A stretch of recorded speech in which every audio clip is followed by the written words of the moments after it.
ಎಲ್ಲರಿಗೆ hi hello ಎಲ್ಲರೂ ಹೆಂಗದಿರಿ ಎಲ್ಲರೂ ಆರಾಮದಿರಿ ಅಂತ ತಿಳ್ಕೊಂಡು ನಾವು ಆರಾಮದೀವಿ ನೋಡ್ರಿ. ಇವತ್ತಿನ ಬ್ಲಾಗ್ನಾಗ ಏನೇನು ವಿಶೇಷತೆ ಅಂತಂದು ನೋಡೋಣ ಬರ್ರಿ. ಎಲ್ಲರಿಗೂ ಗುಡ್ ಮಾರ್ನಿಂಗ್ ರೀ.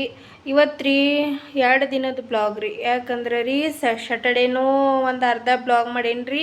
ಮತ್ತು ರೀ ಸಂಡೇನೂ ಒಂದು ಸ್ವಲ್ಪನ ಇದನ್ನ ಏನು ಅಂಗಡಿ ಸಂತಿ ತೊಗೊಂಬಂದಿದ್ದು ಅದಷ್ಟ ತೋರ್ಸೇನಿ ನೋಡ್ರಿ. ಈ ಬ್ಲಾಗ್ ಯಾರಿಗ್ರೆ ಇಷ್ಟ ಆದರೆ ಲೈಕ್ ಮಾಡಿರಿ.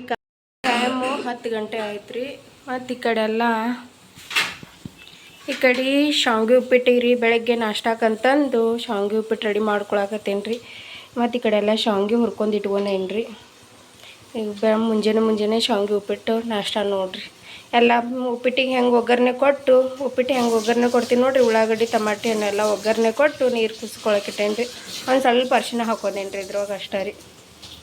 ಬೆಳಗ್ಗೆ ಶಾವಿಗೆ ಉಪ್ಪಿಟ್ಟೆಲ್ಲ ನಾಷ್ಟ ಮಾಡಿ ಆದ್ಕೂಳೆನ ರೀ ಈ ಕಡೆಲ್ಲ ಬಟ್ಟೆ ತೊಳಿಬೇಕಂತಂದು ರೆಡಿ ಮಾಡತ್ತಿದ್ದೀನಿ ರೀ. ನಮ್ಮ ಅಷ್ಟು 4 ಮನೆ ಸಿಂಟೆಕ್ಸ್ ನೀರು ನಾ ಬಟ್ಟೆ ತೊಳೆಯಲಿನ ಎಲ್ಲರೂ ಬಂದು ಬೀಳುತ್ತಾರೆ. ಮತ್ತು ಅವ್ರಿಗೆಲ್ಲ ಒದರಿ ಹೇಳ್ತೀವಿ ನಾವು. ಮತ್ತು ಈ ನೀರೆಲ್ಲ ವೇಸ್ಟ್ ಮಾಡಬಾರ್ದಂತಂದ್ರಿ ನಾ ಇದ್ರೊಳಗನ ಬಟ್ಟೆ ತೊಳ್ಕೊಂಬಿಡ್ತೀನಿ ರೀ. ವಾಷಿಂಗ್ ಮಿಷಿನ್ ಇದ್ರೂ ಭಾಳ ಯೂಸ್ ಮಾಡಂಗಿಲ್ಲ ರೀ. ಇವ ನೀರ್ಲಿನ ಬಟ್ಟೆ ಸ್ವಚ್ಛಂಗೆ ತೊಳೆದು ಹಾಕಿಬಿಟ್ಬಿಡ್ತೀನಿ ನೋಡ್ರಿ. ಬಟ್ಟೆ ತೊಳೆದು ಬಂದ ಮ್ಯಾಗನ ರೀ ಮತ್ತು ಮಧ್ಯಾಹ್ನ ಊಟಕ್ಕೆಲ್ಲ ಮತ್ತು ರೆಡಿ ಮಾಡ್ಕೋಬೇಕಲ್ಲ ರೀ. ಮತ್ತೆಲ್ಲ ಮಧ್ಯಾಹ್ನ ಊಟಕ್ಕೆ ರೆಡಿ ಮಾಡತ್ತಿದ್ದೀನಿ ನೋಡ್ರಿ. ಬದ್ನಿಕಾಯಿ ಪಲ್ಯ ರೀ, ಚಪಾತಿ ರೀ, ಮತ್ತು ಮಾವಿನಕಾಯಿ ಶಿಕರ್ನಿ ರೀ. ಈ ಸೀಸನ್ ಮುಗಿತಕ್ಕನ ರೀ, ಮಾವಿನಕಾಯಿ ಸೀಸನ್ ಮುಗಿತಕ್ಕನ ರೀ ಮನೆಯೊಳಗೆ ಮಾವಿನಕಾಯಿ ಶಿಕರ್ನಿ ಚಪಾತಿ ಕಂಪಲ್ಸರಿನ ಮಾಡೇ ಮಾಡ್ತೀವಿ ರೀ. ಕಂಪಲ್ಸರಿ ಮಾವಿನಕಾಯಿ ಶಿಕರ್ನಿ ಚಪಾತಿ ಕಂಪಲ್ಸರಿ ಇರುತ್ತೆ ರೀ ಇದು ಸೀಸನ್ ಮುಗಿತಕ್ಕನ. ಮತ್ತು ನಾಳೆಗೆ ಅಮಾವಾಸ್ಯೆ ಬಂತಂದ್ರೆ ಹೋಳ್ಗೆ ಮಾವಿನಕಾಯಿ ಶಿಕರ್ನಿ ಮಾಡಬೇಕು ನೋಡ್ರಿ. ನಮ್ಮ ಉತ್ತರ ಕನ್ನಡ ಸೈಡು ಹೋಳ್ಗೆ ಮಾವಿನಕಾಯಿ ಶಿಕರ್ನಿ ಚಪಾತಿ ಮಾವಿನಕಾಯಿ ಶಿಕರ್ನಿ ಒಂದು ಸೈಡಿಗೆ ಒಂದು ಬದ್ನಿಕಾಯಿ ಪಲ್ಯ ರೀ. ಮತ್ತು ಯಾವುದ್ರ ಒಂದು ಪಲ್ಯ ಮಾಡಿದಂದ್ರೆ ರೀ ಊಟನ ಮುಗಿದು ಹೋಗ್ಬಿಡ್ತೀರಿ. ಅನ್ನ ಸಾಂಬಾರು ಮಾಡಿದ್ರೆ ರೀ. ಸಂಡೇ ದಿನ ರೀ ನಮ್ಮ ಮನೆಯವರು ನನ್ನ 2 ಮಕ್ಕಳು ಹೋಗಿರಿ ಸಂತಿ ಮಾಡ್ಕೊಂಬಂದಾರ್ರಿ ಸಾಯಂಕಾಲ.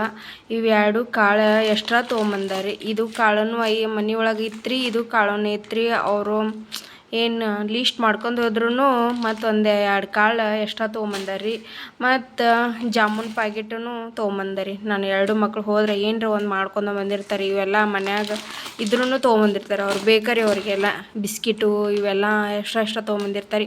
ಓರೇ ಬಿಸ್ಕಿಟ್ ತೊಗೊಂಬಂದಿದ್ದು 1 ಪ್ಯಾಕೆಟ್ ತೊಗೊಂಬಂದಿದ್ರಿ. ಅವ್ರು ತಿಂದು ಖಾಲಿ ಮಾಡ್ಯಾರಿ. ಅದನ್ನೇನು ತೋರಿಸಿಲ್ರಿ. ನೈಟನ್ನು ತೊಗೊಂಬಂದಿದ್ರಿ. ಬೆಳಗ್ಗೆ ಟಿಫಿನಿಗೆ ಅದು ಕೊಟ್ಕೊಂಡು ಹೋಗ್ಯಾರಿ. ಮತ್ತು ಇದು ಇಡ್ಲಿ ರವಾನು ಎಕ್ಸ್ಟ್ರಾ ತೊಗೊಂಬಂದಾರಿ.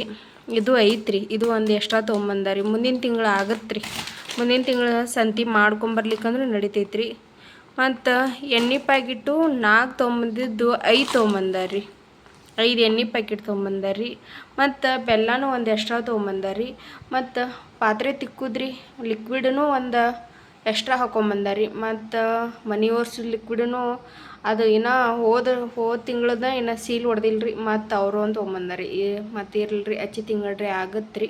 ಮತ್ತು ವಾಷಿಂಗ್ ಮಿಷಿನ್ ಲಿಕ್ವಿಡು ಈ ಕಡೆ ಕೋಲ್ಗೇಟು ಆ ಕಡೆ ಎಲ್ಲ ಮತ್ತು ಮನೆಗೆ ಊದಿನ ಕಡ್ಡಿ ರೀ. ಸಕ್ರೆ ಮನೆ ಒಳಗೆ ಏನು ಎದಕ್ಕೂ ಯೂಸ್ ಆಗಕತ್ತಿಲ್ಲ ಅಂದ್ರೂ ಸಕ್ರೆನೂ ತೊಗೊಂಬಂದಾರಿ. ಎದಕ್ಕೆ ಬರುತ್ತಂತ ತೊಗೊಂಬಂದಾರಿ. ಮತ್ತು ಈ ಕಡೆ ಚುರ್ಮುರಿ ಪ್ಯಾಕೆಟ್ ರೀ. ಈ ಚುರ್ಮುರಿ ಪ್ಯಾಕೆಟ್ 1 ತಿಂಗಳೂ ಹೋಗೋದಿಲ್ಲ ರೀ. ಒಂದು 15 ದಿನ ಬರುತ್ತೆ ರೀ. ನಮ್ಮ ಮನೆ ಒಳಗೆ ಇದನ್ನು ಜಾಸ್ತಿ ತಿಂತಾರೆ. ಏನಂದ್ರೆ ರೀ ಸುಸ್ಲಾ ಮಾಡಿ ಜಾಸ್ತಿ ತಿಂತೀವಿ ರೀ.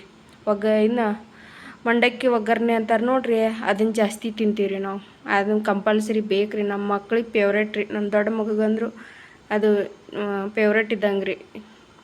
ಮತ್ತು ಆ ಕಡೆ ರೀ ಇದನ್ನು ಗೋಡಂಬಿ ಬಾದಾಮಿ ನನ್ನ ದೊಡ್ಡ ಮಗ ತಿಂತಾನೆ ರೀ. ಅದು ಅಂದ್ರೆ ಬೇಕರಿ ಕಂಪಲ್ಸರಿ 2 ಗ್ರಾಮ್ ರೀ ಬೇಕು ರೀ. ಮತ್ತು ಈ ಕಡೆ ಶೇಂಗಾ ರೀ 2 kg ತೊಗೊಂಬರ್ತೀವಿ. ಈಗ ಒಂದು kg ಐತ್ರಿ ರೀ. 1 kg ನಿನ್ನ ಸಂಜೆ ಮುಂದೆ ಏನೋ ಸ್ನ್ಯಾಕ್ಸ್ ಮಾಡ್ಯಾರಿ. ಅದ್ರ ಸಂಬಂಧ ಅದನ್ನೆಲ್ಲ 1 kg ಮತ್ತು ಅವರು ಬಳಸ್ಕೊಂಡಾರಿ. ಮತ್ತು ಇಷ್ಟ ನೋಡ್ರಿ ಏನೂ ಇಲ್ಲರಿ.